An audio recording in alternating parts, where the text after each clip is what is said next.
Good morning mga palanggalia vlogs. Pagpinos to di June 9. Guide na to karon nga adlaw sa 0 si 8. Pwede na 0, pwede na 8. So pwede ninyo ubanon kay usay mag-uban po na sila. So tanawon na to ni kay mamasin na sa karon nga adlaw no. Kung naara na sa inyo ha, kung dulo sa inyo abayaran ninyo. Ug layo sa inyo ha, ayaw ninyo siya abayi. So tanawon na to ni sa maayo ron. So ang pabonus sa to gahapon si 515 mo na tong pabonus gahapon. No, so pwede mo mag 215 ana kung inyo hangi kuan siya. No, so nara sa inyo ha. So tanawon to nin sa maayo ani. So tong base point karon nga adlaw 89 or ang pabalin niya nakapares na siya dito sa Inday adtuan na inyo dito no. 890, 891, 892, 893, 894, 895 ang sunod niya 897, 898 ug si 899. So kana ang dol sa inyo atang pagpabonus dai para at mahuman. So ang atong pabonus isa ang paborito nako ni ha. Paborito kayo nako ni isa na pud ni sa akong ginamintin.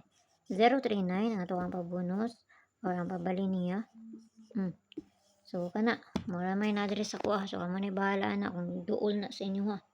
Kung duol lang og layo sa inyo ang paminaw niya bay so kana lang kay mura na-address ako mura jay na-address ako wala pa ni si 841 ba dugay ko dani ni 841 no dugay kay ni si 841. So base magito na po doon niya no sa 17 so pwede mo mag 17 all no. Pwede mo mag 17 all.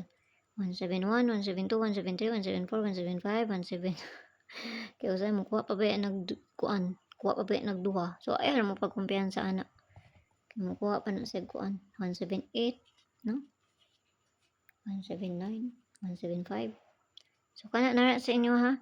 Okay so kana ra tong pabonus mayong buntag sa inyo ha o kana lang kay mo rin na diri sa ako ha abayi kung duol layo sa inyong paminaw ayaw ninyo abayi bye bye.